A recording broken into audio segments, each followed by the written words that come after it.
नमस्कार दोस्तों, scary story in Hindi में आप सबका स्वागत है। आज की कहानी की तरफ बढ़ने से पहले चैनल को सब्सक्राइब कर लीजिए और अगर कहानी अच्छी लगती है तो प्लीज़ लाइक एंड कमेंट करना मत भूलिएगा। आज की कहानी बहुत ही खौफनाक है। वो आरोही की कहानी है और देर न करते हुए अब कहानी की तरफ बढ़ेंगे हम। आरोही 1 साल हो गया था पूरा, वो अपने घर नहीं गई है, हॉस्टल में है।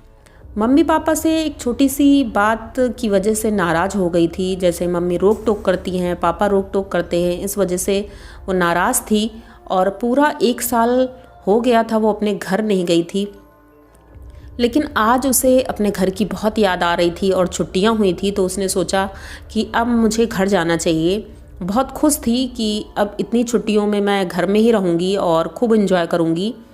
जल्दी जल्दी पैकिंग करती है और 11 बजे की ट्रेन थी रात की। वो 9 बजे अपने हॉस्टल से निकलती है, अपना बैग लेती है। जैसे ही गेट के बाहर आती है, सामने ही रोड थी और वहीं से उसे ऑटो मिल जाता। जैसे ही आगे बढ़ी तो सामने एक बिल्ली थी जो आगे से निकल जाती है। आरोही को तुरंत याद आता है कि मम्मी बोलती थी कि जब बिल्ली रास्ता काट जाए तो उसके आगे नहीं जाना चाहिए। ऐसी ही छोटी छोटी बातों की वजह से आरोही अपनी मम्मी से नाराज़ रहती थी। तो उसने आज भी वही किया। उसने कहा वैसे भी मुझे लेट हो रहा है और अगर ये सब सोचूंगी तो और लेट होगा। वो आगे बढ़ जाती है और ऑटो का इंतज़ार कर ही रही थी। 10 मिनट हो जाता है, तब एक ऑटो आता है, उसमें वो जल्दी से बैठती है और ऑटो वाले से बोलती है मुझे स्टेशन जाना है क्योंकि मेरी ट्रेन है और लेट हो जाएगी, जल्दी चलिए। तो ऑटो वाले भैया बोलते हैं मैडम चिंता मत करो, हम जल्दी से आपको पहुंचा देंगे, कोई प्रॉब्लम नहीं है। ये वहाँ से निकलती है कि आगे कैंट के रास्ते होते हुए ये थोड़ा आगे बढ़े ही थे, बहुत सन्नाटा था। ऑटो ख़राब हो जाता है। अब ऑटो वाला काफ़ी देर तक कोशिश करता है सही करने की, लेकिन उसे भी कुछ समझ में नहीं आ रहा था कि अचानक ऐसा क्या हो गया।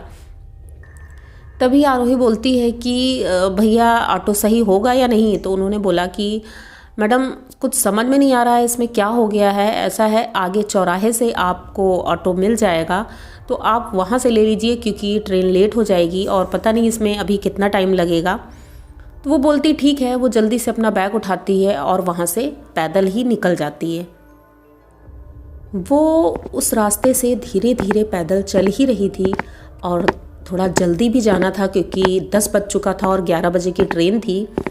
लेकिन डर भी लग रहा था क्योंकि पूरे रोड में एकदम सन्नाटा था और डर की वजह से उसकी हालत ख़राब होती जा रही थी। हल्की हल्की सर्दी भी थी। उसने कोट पहन रखा था लंबा सा और टोपा लगा रखा था, पीछे बैग था, एक हाथ में बैग था।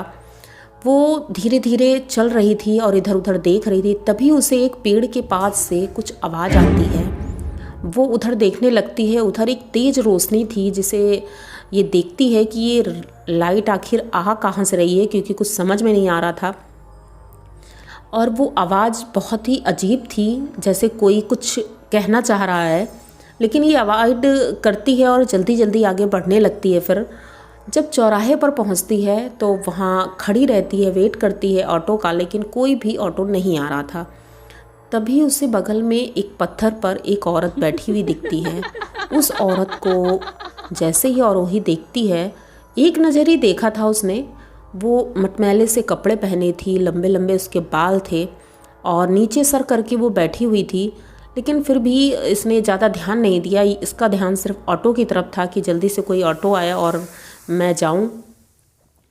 तभी थोड़ी देर बाद एक ऑटो आता है और उसमें वही औरत बैठी थी जिसे उसने अभी पत्थर में देखा था, क्योंकि जब ये मुड़ के देखती है तो वो पत्थर पर नहीं कोई था, वो ऑटो में बैठी थी। ऐसा कैसे हो सकता है, लेकिन फिर भी इसे जाने की जल्दी थी, इसने ध्यान नहीं दिया। जब वो ऑटो इसके सामने रुकता है तो ये जल्दी से ऑटो में बैठ जाती है और उनसे बोलती है कि भैया मुझे स्टेशन जाना है, मुझे जल्दी से स्टेशन आप छोड़ दीजिए, मेरी ट्रेन लेट मुझे लेट हो जाएगा, ट्रेन छूट जाएगी मेरी। वो कुछ नहीं बोलता है और ऑटो चल देता है। जैसे ही ऑटो चलता है, अभी 10 मिनट ही हुआ था, तभी ये धीरे धीरे नीचे देख ही रही थी अपने बैग को, अपने सामान को। उसकी निगाह पड़ती है उस औरत के पैरों की तरफ। जैसे ही वो पैर देखती है तो उसके पैर उल्टे थे। ये देख करके आरोही बहुत डर जाती है अब उसकी हालत ख़राब हो रही थी। जैसे ही वो धीरे से उसके फेस की तरफ देखने की कोशिश करती है, इतना भयानक चेहरा था उसका, वो देख करके आरोही एकदम से बेहोश हो जाती है। और उसे कब होश आता है उसे खुद याद नहीं है, क्योंकि बहुत लेट हो गया था जब उसे होश आता है। जैसे ही होश आता है वो देखती है वो औरत ऑटो में नहीं है, और वो तुरंत ऑटो वाले भैया से बोलती है, भैया कितनी देर हो गई है, अभी हम स्टेशन क्यों नहीं पहुँचे हैं। तो वो कुछ नहीं बोलता है और बोलता है बस अब थोड़ी देर में हम पहुँच जाएंगे। इतना सुनते ही वो मोबाइल निकालने लगती है कि टाइम देखें कितना टाइम हुआ है, लेकिन मोबाइल नहीं मिल रहा था, बैग में कहीं रखा था शायद। तो वो ध्यान नहीं देती है और उससे बोलती है भैया जल्दी चलो थोड़ा सा। अब वो चल रहे थे, इसे कुछ समझ में नहीं आ रहा था, सर भारी हो रहा था, जैसे नींद आ रही है। तभी वो बोलती है कि भैया ऐसा है, आप यहाँ हमको उतार दो, हम दूसरे ऑटो से चले जाएंगे, शायद आपको रास्ता नहीं पता है या क्या है, आप हमें उतार दो। वो पीछे मुड़ करके जैसे ही देखता है आरोही के तो जैसे होश ही उड़ जाते हैं, क्योंकि उसने अपना सर सिर्फ घुमाया था, पूरा शरीर नहीं। उसका सर एकदम से घूम जाता है पीछे की तरफ और हंसते हुए वो बोलता है कि मैडम अभी थोड़ी दूर ही तो है, अभी पहुंचा दूंगा। ये सुनते ही और देखते ही आरोही डर की वजह से चीखने लगती है बहुत ज़्यादा, और चीखते चीखते ऑटो से कूद पड़ती है। जब ऑटो से कूदती है तो वहीं बाहर बेहोश हो जाती है। उसे तब होश आता है जब सुबह हो चुकी थी, और जब उसकी आंखें खुलती है तो देखती है चारों तरफ भीड़ रहती है और सभी बोल रहे थे कि क्या बात है, ये यहाँ क्यों पड़ी है सड़क पर। जब सड़क पर पड़ी रहती है और वो उठ के बैठती है तो देखती है ये वही जगह थी जहाँ से उसने ऑटो पकड़ा था, यानी कि वो कहीं गई ही नहीं थी, उसी ऑटो में उसी जगह पे वो खड़ी थी और उसे कुछ पता ही नहीं चला। ऐसा कैसे हो सकता है।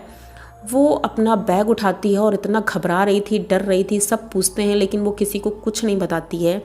वो जल्दी से दूसरा ऑटो पकड़ती है और वहाँ से स्टेशन जाती है। दूसरी ट्रेन पकड़ करके वो अपने घर जाती है, अपनी माँ को, अपने पापा को सारी बात बताती है। तो उनकी माँ बोलती हैं, बेटा ये तो अच्छा हुआ कि तुम ठीक हो, सही सलामत हो, पर ये बहुत खौफनाक था तुम्हारे लिए और खौफनाक रात ये अब गुजर जाएगी, इसमें टेंशन की कोई बात नहीं है। उन्हें मंदिर लेकर जाती हैं, पूजा पाठ करती हैं, तो वो अब ठीक है, लेकिन वो रात वो कभी भूल नहीं सकती आरोही। और उन्होंने हमारे साथ जैसे ही शेयर किया है मैंने वैसे ही बताया है आपको। शायद आपको ये कहानी अच्छी लगी हो, अगर अच्छी लगी हो तो प्लीज़ कमेंट करके ज़रूर बताइएगा। चैनल को सब्सक्राइब करिए, लाइक ज़रूर करिएगा। मिलते हैं किसी नई और अनोखी कहानी में। Thank you.